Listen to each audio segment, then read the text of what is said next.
Hello दोस्तों। तो आज की इस वीडियो में हम आपको बताने वाले हैं ई कल्याण स्कॉलरशिप 2024 के बारे में।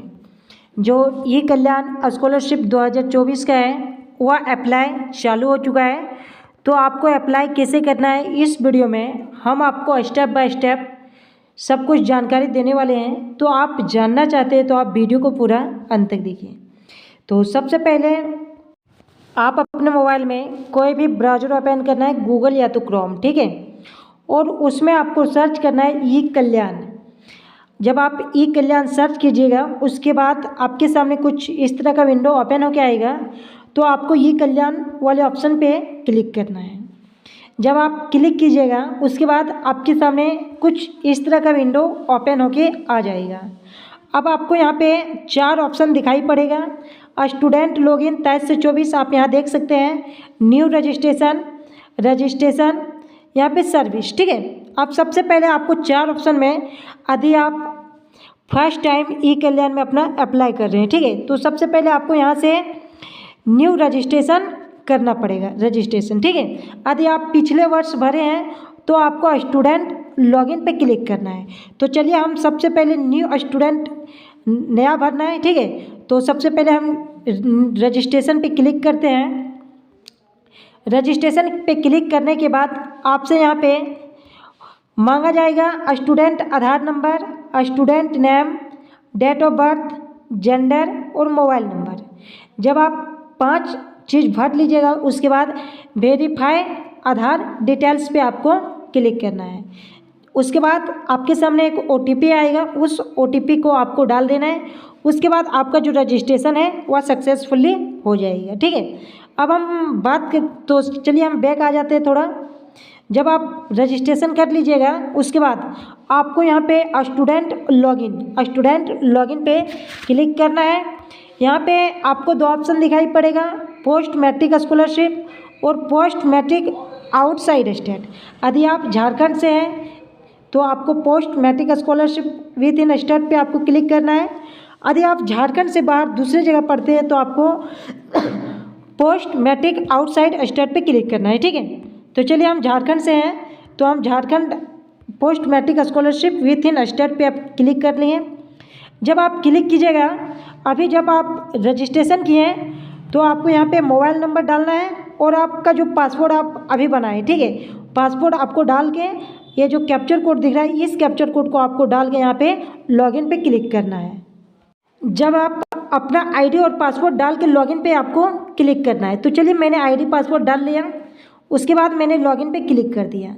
उसके बाद सबसे पहले आपको यहाँ पे अपना जो रजिस्ट्रेशन किए हैं वो डाटा दिखाई पड़ेगा, ठीक है। अब आपको ऊपर करते जाना है। यहाँ पे एक ऑप्शन दिखाई पड़ेगा अप्लाई ऑनलाइन, ठीक है। तो 23 से 24 तो आपको अप्लाई ऑनलाइन पे क्लिक करना है। उसके बाद आपके सामने कुछ इस तरह का विंडो ओपन होकर आएगा। आपको यहाँ अपना जो आधार नंबर है वह दिखाई पड़ेगा। उसके बाद सबसे पहले आपको यहाँ पे मैट्रिक 10th डिटेल्स, ठीक है, आपको 10वां का यहाँ पे डिटेल्स पूछा जा रहा है। मैट्रिक 10th पास, ठीक है, तो आपको यहाँ पे मैट्रिक 10th पास आपको यहाँ रेगुलर आपको सेलेक्ट कर लेना है, ठीक है। यदि आप जो भी बोर्ड दिए, ठीक है, तो चलिए हम जैक बोर्ड दिए तो यहाँ पे सॉरी मैट्रिक 10th पास, मैट्रिक 10वीं का प्रकार, ठीक है, आपको जैक सेलेक्ट करना है। यदि आप CBSE से है तो CBSE सेलेक्ट करना है। उसके बाद आपको यहाँ पे मैट्रिक 10th पास कि आप मैट्रिक 10th कब पास किए आपको वो डाटा डालना है। फिर मैक्सिमम मार्क यानी अधिकतम मार्क्स 500 नंबर आपको यहाँ पे डालना है, ठीक है, मैट्रिक में 500 नंबर का रहता है। उसके बाद 10th एडमिट कार्ड नंबर, आप एडमिट कार्ड देखिएगा 10th का, वहाँ पे एक नंबर लिखा होगा आपको यहाँ पे डाल देना है। उसके बाद आपको यहाँ पे डेट ऑफ बर्थ दिखाई पड़ेगा। आप 10th में 500 में से कितना नंबर लाएँ आपको यहाँ पे लिखना है। उसके बाद आपको यहाँ पे फर्स्ट डिवीज़न, ठीक है, आपका कौन सा ग्रेड है, ठीक है, फर्स्ट सेकेंड थर्ड। तो चलिए हम लिख लेते हैं मेरा फर्स्ट डिवीज़न है तो मैंने फर्स्ट लिख दिया, ठीक। उसके बाद आपको आगे बढ़ना है। यहाँ पे एप्लीकेशन नेम आपको यहाँ पे रजिस्ट्रेशन करते वक्त जो डाटा डाले हैं यहाँ पे दिखाई पड़ेगा। उसके बाद माता पिता जीवित है या नहीं, जीवित है तो यस कीजिए, जीवित नहीं है तो नो कीजिएगा, ठीक है। यदि पिता जीवित है या नहीं, सब आपको यस करना है यदि, ठीक है। माँ जीवित है या नहीं, यस। क्या आप अभिभावक के साथ रहते हैं तो आपको यस करना है। जब आप डाल लीजिएगा उसके बाद आपको यहाँ मदर नेम, आपका जो भी माँ का नाम है यहाँ पे आपको डाल देना है, ठीक है। चलिए हम ऊपर करते हैं। मदर ऑक्यूपेशंस यानी माँ का व्यवसाय का है, तो आपको यहाँ पे सेल्फ एम्प्लॉयड डालना है, ठीक है। उसके बाद आपको यहाँ पे फादर नेम देखने को मिलेगा।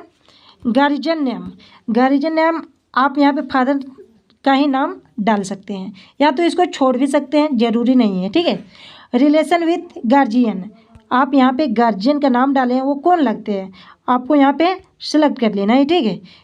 उसके बाद आपसे यहाँ पूछा जाएगा फैमिली इनकम, आपका जो भी इनकम सर्टिफिकेट में आपका वहाँ पे लिखा होगा इनकम, आपको यहाँ पे वो डालना है 90,000, 1,00,000 जो भी लिखा होगा।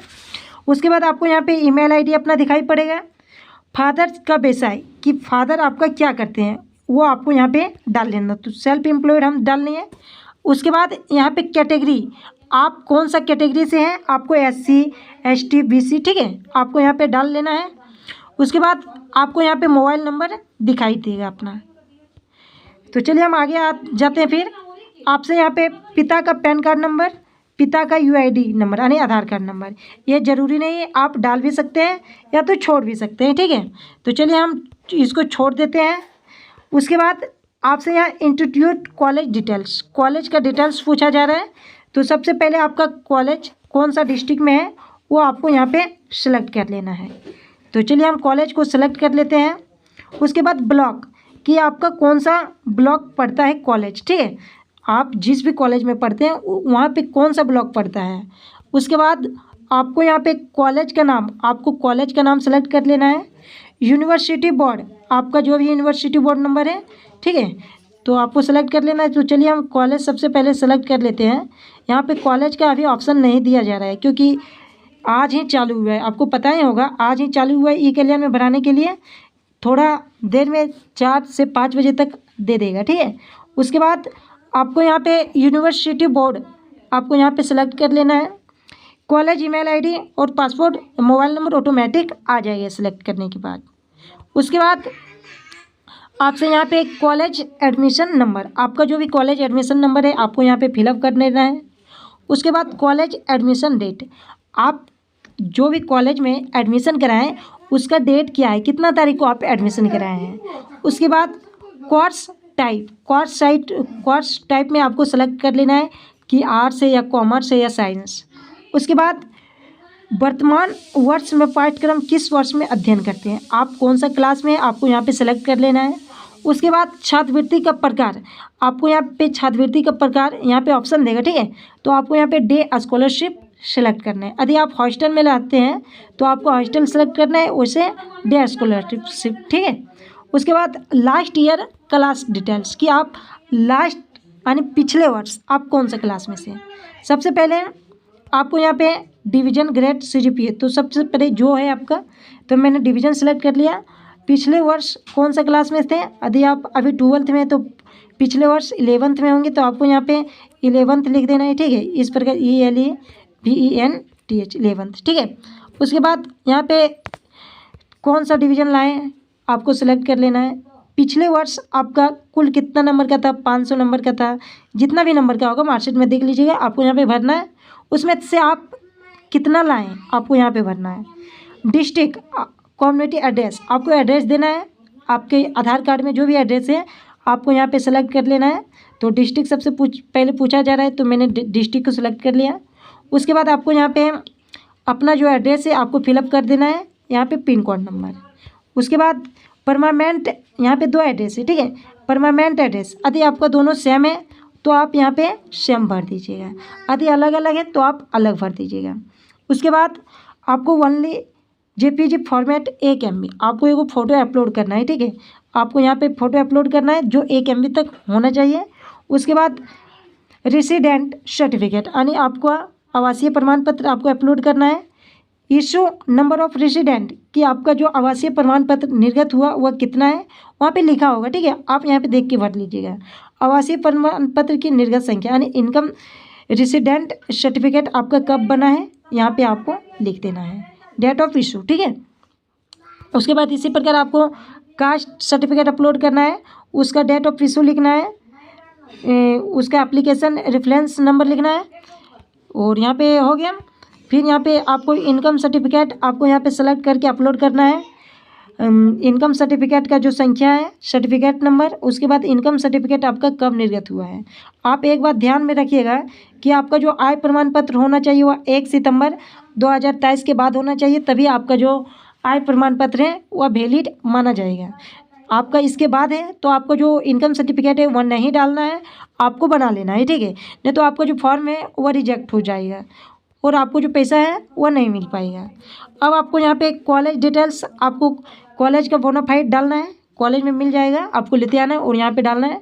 उसके बाद स्टूडेंट प्रीवियस ईयर मार्कशीट, यदि आप अभी 12th में तो 11th का आपको मार्कशीट डालना है। और ये जो कैप्चर कोड दिख रहा है, इस कैप्चर कोड को आपको यहाँ पे डाल के प्रीव्यू पे आपको क्लिक करना है। जब सब कुछ आप डाल दीजिएगा, प्रीव्यू पे क्लिक करने के बाद आपको वहाँ एक सबमिट का ऑप्शन आएगा। यदि आपका सब कुछ डाटा सही है तभी आप सबमिट कीजिएगा, नहीं तो यदि आप एडिट भी करना चाहते हैं तो वहाँ पे आपको ऑप्शन दिखाई पड़ेगा एडिट, आप एडिट भी कर सकते हैं। तो मैंने ई कल्याण का जो फॉर्म है आपको कैसे डालना है, मैंने A to Z प्रोसेस आपको बता दिया है। यदि आपको कोई भी डाउट है तो आप हमें कमेंट करके पूछ सकते हैं, या तो आप हमारे इंस्टाग्राम आईडी जो कि डिस्क्रिप्शन के नीचे दिया हुआ है, आप वहाँ पे जाके इंस्टाग्राम में आप हमें फॉलो करके आप वहाँ पे पूछ सकते हैं। थैंक यू, फिर मिलते हैं नेक्स्ट वीडियो में, तब तक के लिए जय हिंद जय भारत।